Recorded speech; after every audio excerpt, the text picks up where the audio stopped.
Dracula's Guest by Bram Stoker. As read by Louise Porter.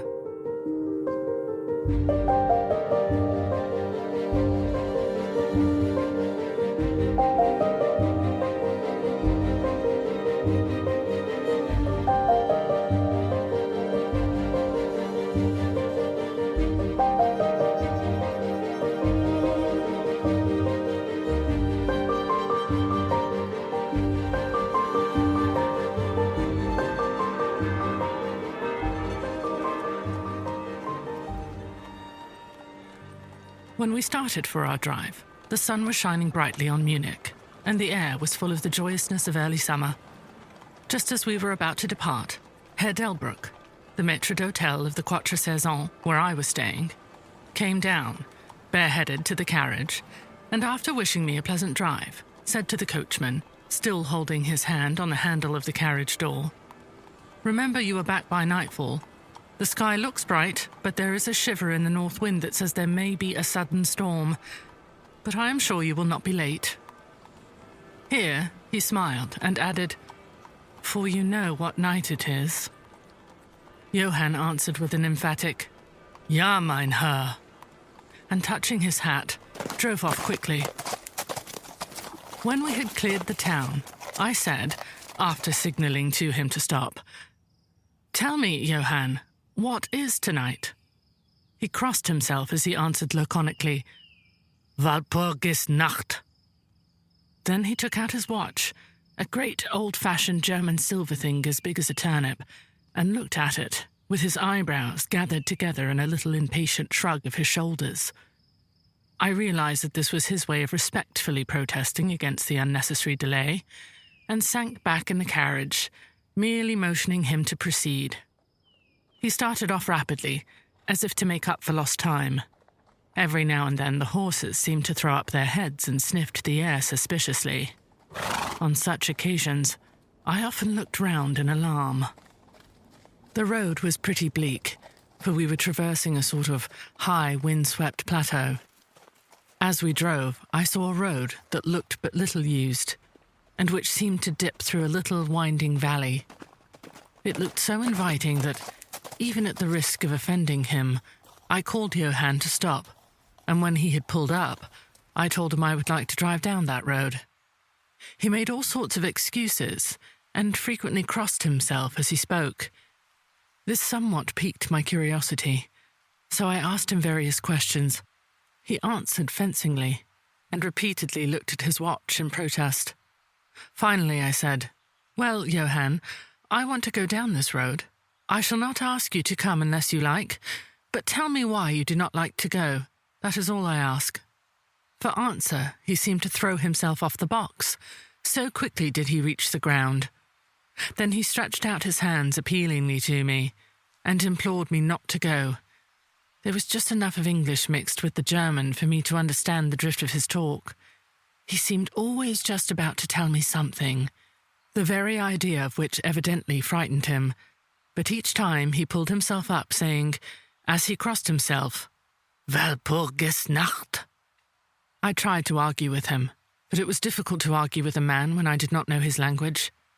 The advantage certainly rested with him, for although he began to speak in English, of a very crude and broken kind, he always got excited and broke into his native tongue, and every time he did so, he looked at his watch.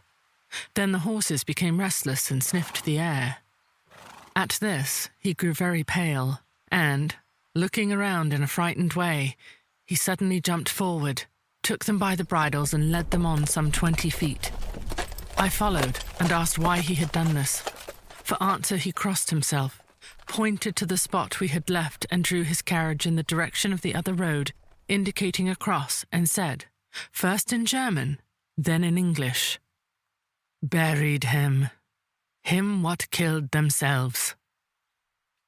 I remembered the old custom of burying suicides at crossroads. "Ah, I see a suicide. How interesting."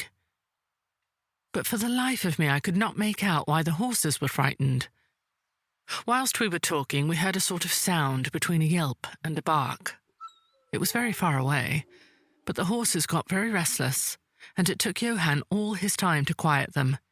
He was pale and said, "It sounds like a wolf, but yet there are no wolves here now." "No?" I said, questioning him. "Isn't it long since the wolves were so near the city?" "Long, long," he answered. "In the spring and summer.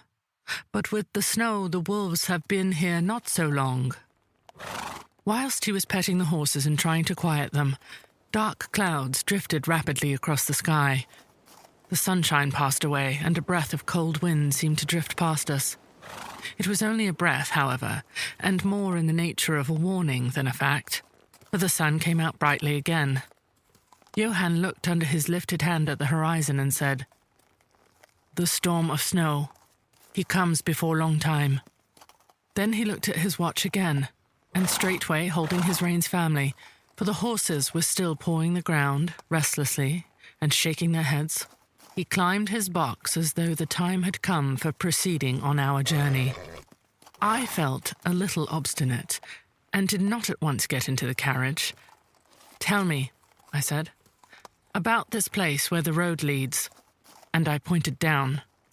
Again he crossed himself and mumbled a prayer before he answered, "It is unholy."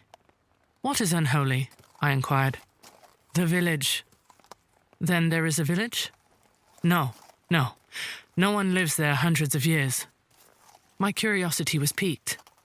"But you said there was a village." "There was." "Where is it now?" Whereupon he burst out into a long story in German and English, so mixed up that I could not quite understand exactly what he said, but roughly I gathered that long ago, hundreds of years, men had died there and been buried in their graves, and sounds were heard under the clay, and when the graves were opened, men and women were found rosy with life and their mouths red with blood.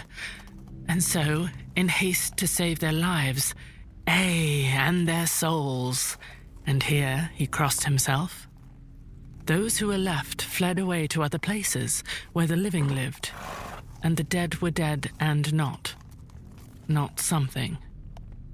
He was evidently afraid to speak the last words. As he proceeded with his narration, he grew more and more excited. It seemed as if his imagination had got hold of him, and he ended in a perfect paroxysm of fear, white-faced, perspiring, trembling and looking round him, as if expecting that some dreadful presence would manifest itself there in the bright sunshine on the open plain.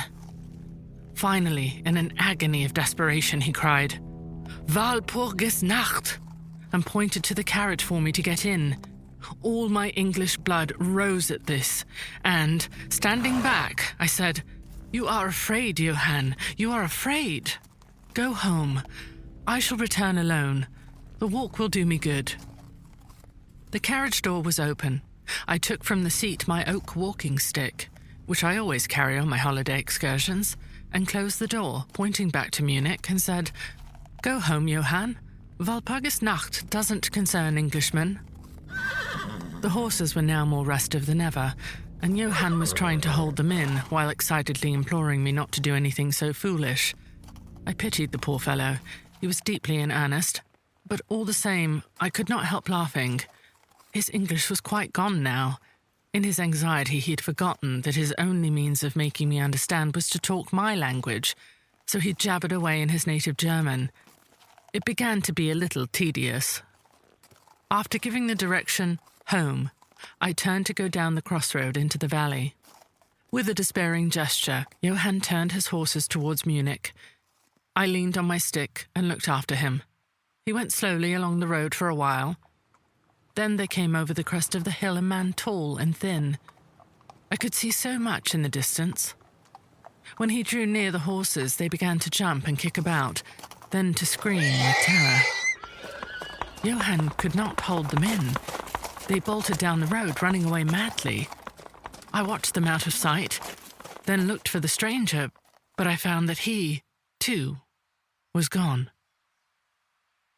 With a light heart, I turned down the side road through the deepening valley to which Johann had objected. There was not the slightest reason, that I could see, for his objection, and I dare say I tramped for a couple of hours without thinking of time or distance, and certainly without seeing a person or a house.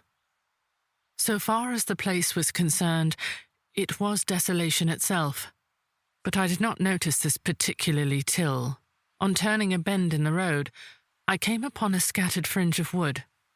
Then I recognized that I had been impressed unconsciously by the desolation of the region through which I had passed. I sat down to rest myself and began to look around. It struck me that it was considerably colder than it had been at the commencement of my walk. A sort of sighing sound seemed to be around me, with, now and then, high overhead, a sort of muffled roar. Looking upwards, I noticed that great thick clouds were drifting rapidly across the sky from north to south at a great height. There were signs of a coming storm in some lofty stratum of the air. I was a little chilly, and thinking that it was the sitting still after the exercise of walking, I resumed my journey. The ground I passed over was now much more picturesque. There were no striking objects that the eye might single out, but in all there was a charm of beauty. I took little heed of time, and it was only when the deepening twilight forced itself upon me that I began to think of how I should find my way home. The brightness of the day had gone, the air was cold, and the drifting of clouds high overhead was more marked. They were accompanied by a sort of far-away rushing sound, through which seemed to come at intervals that mysterious cry, which the driver had said came from a wolf. For a while I hesitated. I had said I would see the deserted village, so on I went, and presently came on a wide stretch of open country, shut in by hills all round. Their sides were covered with trees which spread down to the plain, dotting in clumps the gentler slopes and hollows which showed here and there. I followed with my eye the winding of the road, and saw that it curved close to one of the densest of these clumps and was lost behind it. As I looked, there came a cold shiver in the air, and the snow began to fall. I thought of the miles and miles of bleak country I had passed, and then hurried on to seek the shelter of the wood in front. Darker and darker grew the sky, and faster and heavier fell the snow, till the earth before and around me was a glistening white carpet, the further edge of which was lost in misty vagueness. The road was here but crude, and when on the level its boundaries were not so marked as when it passed through the cuttings, and in a little while I found that I must have strayed from it, for I missed underfoot the hard surface, and my feet sank deeper in the grass and moss. Then the wind grew stronger and blew with ever-increasing force till I was fain to run before it. The air became icy cold, and in spite of my exercise I began to suffer. The snow was now falling so thickly and whirling round me in such rapid eddies that I could hardly keep my eyes open. Every now and then the heavens were torn asunder by vivid lightning, and in the flashes I could see ahead of me a great mass of trees, chiefly yew and cypress, all heavily coated with snow. I was soon amongst the shelter of the trees, and there, in comparative silence, I could hear the rush of the wind high overhead. Presently the blackness of the storm had become merged in the darkness of the night. By and by the storm seemed to be passing away. It now only came in fierce puffs or blasts. At such moments the weird sound of the wolf appeared to be echoed by many similar sounds around me. Now and again, through the black mass of drifting cloud, came a straggling ray of moonlight, which lit up the expanse and showed me that I was at the edge of a dense mass of cypress and yew trees. As the snow had ceased to fall, I walked out from the shelter and began to investigate more closely. It appeared to me that amongst so many old foundations as I had passed, there might be still standing a house in which, though in ruins, I could find some sort of shelter for a while. As I skirted the edge of the copse, I found that a low wall encircled it, and following this I presently found an opening. Here the cypresses formed an alley, leading up to a square mass of some kind of building. Just as I caught sight of this, however, the drifting clouds obscured the moon, and I passed up the path in darkness. The wind must have grown colder, for I felt myself shiver as I walked. But there was hope of shelter, and I groped my way blindly on. I stopped, for there was a sudden stillness. The storm had passed, and perhaps in sympathy with nature's silence, my heart seemed to cease to beat. But this was only momentarily, for suddenly the moonlight broke through the clouds, showing me that I was in a graveyard, and that the square object before me was a great massive tomb of marble, as white as the snow that lay on and all around it. With the moonlight there came a fierce sigh of the storm, which appeared to resume its course with a long, low howl, as of many dogs or wolves. I was awed and shocked, and felt the cold perceptibly grow upon me till it seemed to grip me by the heart. Then, while the flood of moonlight still fell on the marble tomb, the storm gave further evidence of renewing, as though it was returning on its track. Impelled by some sort of fascination, I approached the sepulchre to see what it was and why such a thing stood alone in such a place. I walked around it and read, over the Doric door, in German, Countess Dolingen of Gratz, in Styria, sought and found death, 1801. On top of the tomb, seemingly driven through the solid marble, for the structure was composed of a few vast blocks of stone, was a great iron spike or stake. On going to the back I saw, graven in great Russian letters, "The dead travel fast." There was something so weird and uncanny about the whole thing that it gave me a turn and made me feel quite faint. I began to wish for the first time that I had taken Johann's advice. Here a thought struck me, which came under almost mysterious circumstances and with a terrible shock. This was Walpurgis Night. Walpurgis Night, when, according to the belief of millions of people, the devil was abroad, when the graves were opened and the dead came forth and walked, when all evil things of earth and air and water held revel. This very place the driver had specially shunned. This was the depopulated village of centuries ago. This was where the suicide lay, and this was the place where I was alone, unmanned, shivering with cold in a shroud of snow, with a wild storm gathering again upon me. It took all my philosophy, all the religion I had been taught, all my courage, not to collapse in a paroxysm of fright. And now a perfect tornado burst upon me. The ground shook as though thousands of horses thundered across it. And this time the storm bore on its icy wings not snow, but great hailstones which drove with such violence that they might have come from the thongs of Balearic slingers, hailstones that beat down leaf and branch and made the shelter of the cypresses of no more avail than though their stems were standing corn. At the first I had rushed to the nearest tree, but I was soon fain to leave it and seek the only spot that seemed to afford refuge, the deep Doric doorway of the marble tomb. There, crouching against the massive bronze door, I gained a certain amount of protection from the beating of the hailstones, for now they only drove against me as they ricocheted from the ground and the side of the marble. As I leaned against the door, it moved slightly and opened inwards. The shelter of even a tomb was welcome in that pitiless tempest, and I was about to enter it when there came a flash of forked lightning that lit up the whole expanse of the heavens.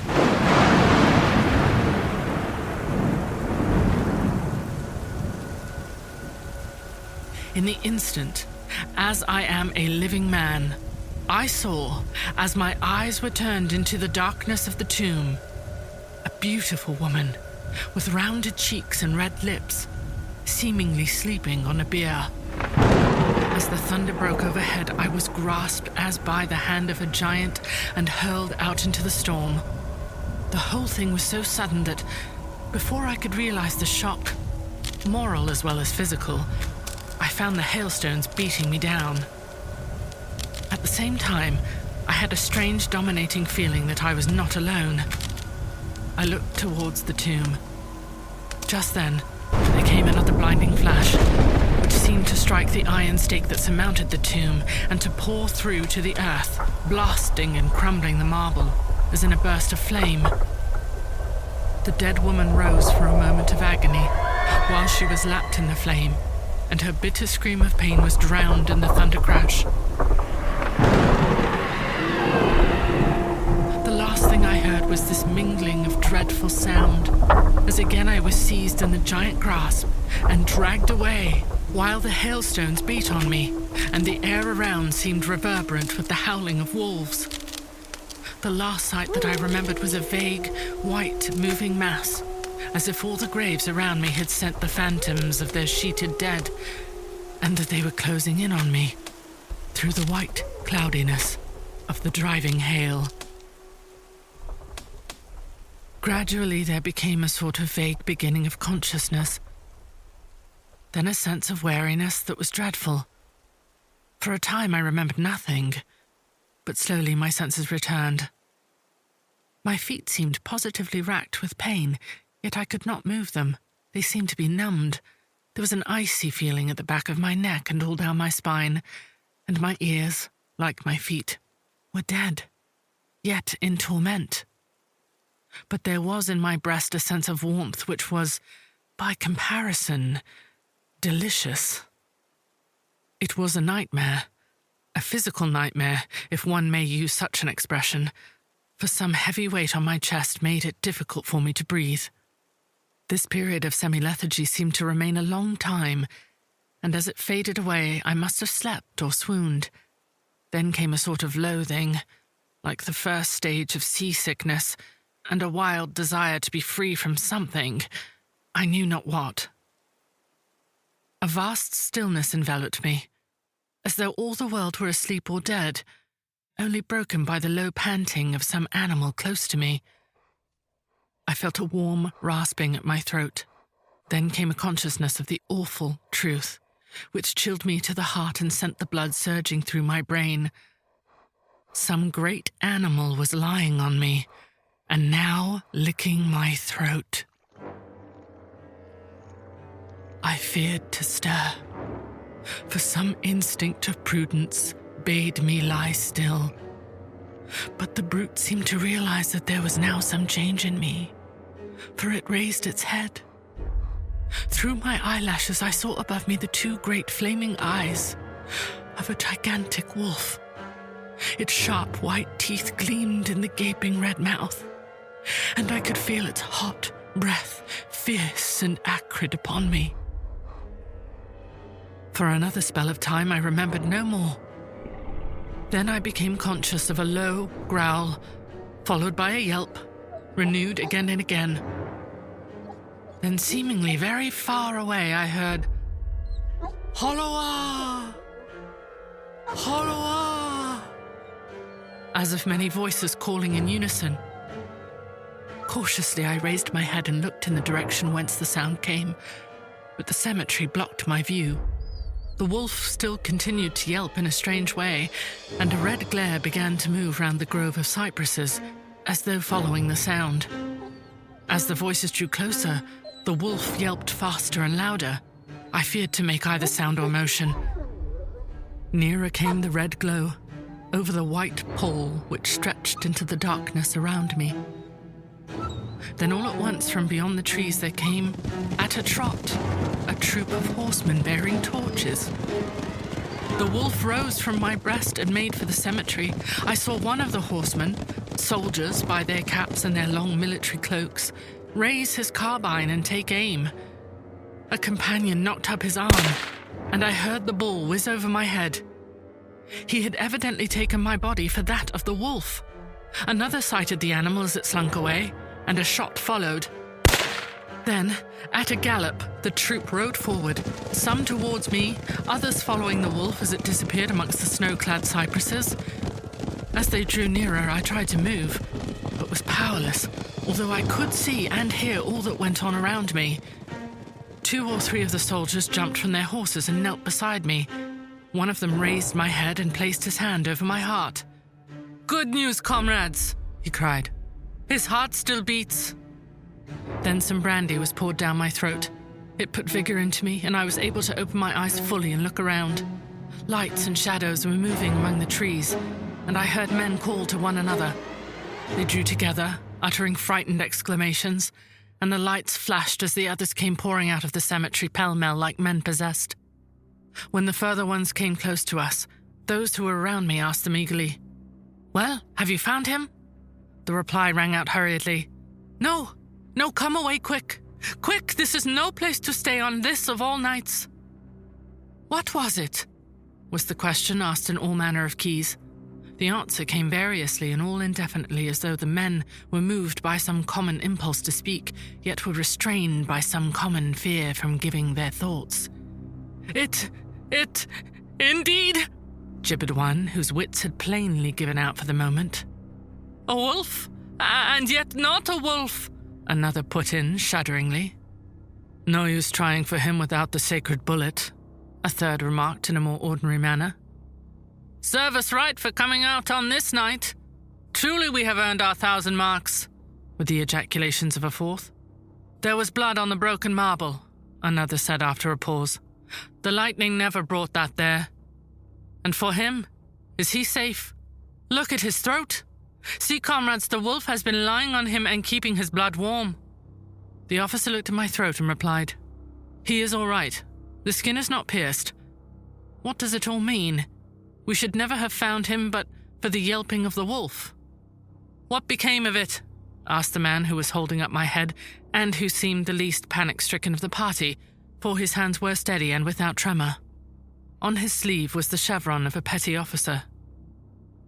It went to its home, answered the man whose long face was pallid and who actually shook with terror as he glanced around him fearfully. There are graves enough there in which it may lie. Come, comrades. Come quickly! Let us leave this cursed spot! The officer raised me to a sitting posture as he uttered a word of command. Then several men placed me upon a horse. He sprang to the saddle behind me, took me in his arms, gave the word to advance, and, turning our faces away from the cypresses, we rode away in swift, military order. As yet my tongue refused its office, and I was perforce silent. I must have fallen asleep, for the next thing I remembered was finding myself standing up, supported by a soldier on each side of me. It was almost broad daylight, and to the north, a red streak of sunlight was reflected, like a path of blood, over the waste of snow. The officer was telling the men to say nothing of what they had seen, except that they found an English stranger, guarded by a large dog. Dog? That was no dog, cut in the man who had exhibited such fear. I think I know a wolf when I see one. The young officer answered calmly. I said a dog. Dog! Reiterated the other ironically. It was evident that his courage was rising with the sun, and pointing to me, he said, Look at his throat. Is that the work of a dog, master? Instinctively, I raised my hand to my throat, and as I touched it, I cried out in pain. The men crowded round to look, some stooping down from their saddles, and again there came the calm voice of the young officer. A dog, as I said. If aught else was said, we should only be laughed at. I was then mounted behind a trooper, and we rode on into the suburbs of Munich. Here we came across a stray carriage, into which I was lifted, and it was driven off to the Quatre Saisons, the young officer accompanying me, whilst a trooper, with his horse, and the others rode off to their barracks. When we arrived, Herr Delbruck rushed so quickly down the steps to meet me that it was apparent he had been watching within. Taking me by both hands, he solicitously led me in. The officer saluted me and was turning to withdraw when I recognized his purpose and insisted that he should come to my rooms. Over a glass of wine, I warmly thanked him and his brave comrades for saving me. He replied simply that he was more than glad, and that Herr Delbruck had at the first taken steps to make all the searching party pleased, at which ambiguous utterance the maître d'hôtel smiled, while the officer pleaded duty and withdrew. But Herr Delbruck, I inquired, how and why was it that the soldiers searched for me? He shrugged his shoulders, as if in depreciation of his own deed, as he replied, I was so fortunate as to obtain leave from the commander of the regiment in which I served to ask for volunteers. But how did you know I was lost? I asked. The driver came hither with the remains of his carriage, which had been upset when the horses ran away. But surely you would not send a search party of soldiers merely on this account? Oh, no, he answered. But even before the coachman arrived, I had this telegram from the boyar whose guest you are."